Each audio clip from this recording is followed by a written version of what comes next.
I am Jean Wall, and I am a drama specialist with Woltz.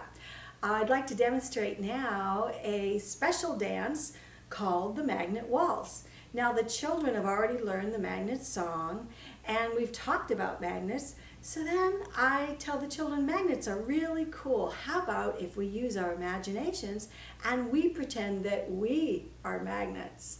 And to do that, we're going to use some magnet middies. Now I'm going to put on a pair of magnet middies, and I'm going to hold out my hands on either side to demonstrate my magnetic poles. Now what do you observe? What do you notice about my middies? Yes, they're different colors, and also they have different letters. S and N, we said, represented the different poles, the North and the South Pole. Now we're going to do a magnet waltz. I'm going to put on some waltz music. I want you to listen to that music and tell me how you think you're going to move to this music. Listen. How do you think you would move? Yes, we're going to move slowly to this music.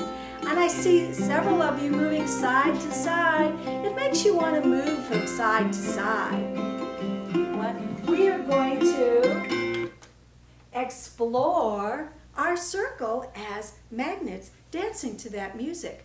We can move side to side, we can do turns to that music and do our dance. Now we're going to dance 4 at a time, but just to demonstrate, I'm going to ask Nicole to help me here, and she's going to put on her middies.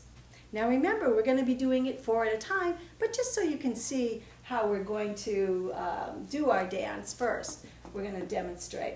Now we both have our middies on, and now why are we going to want to move? Why are we going to dance? Well, the music is going to make us want to dance, remember. It makes us want to move, right? But also because we're magnets, well, the force of the magnets is going to make us want to move. Like, look at this. My S is next to Nicole's S. Because we're magnets, what is that going to make us want to do? It's going to make us, remember, opposites repel. So we're going to maybe move away from the other magnets because of the force of the magnet. At the same time, I might notice the other magnet's N. And because I'm attracted, I might dance closer to the opposite pole.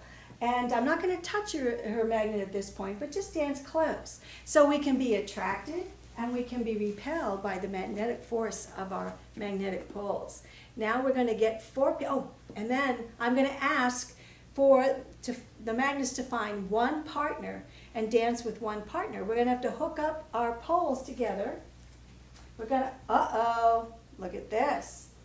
I think we're going to, yes, we're going to have to figure out a way to match the right poles and dance together. Then I'm going to say break apart, and all the magnets are going to dance around in the circle, and then I'm going to say all 4 magnets get together and hook up and dance with each other. That makes for a lot of interesting configurations and adjustments as the children have to match up their correct poles and dance with each other.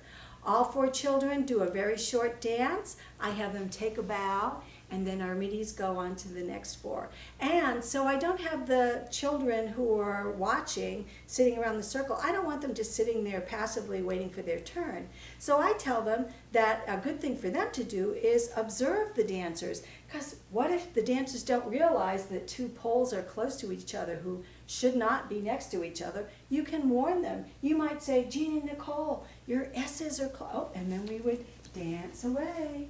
We would repel. So that's how we do the first part of this lesson in Magnet Waltz.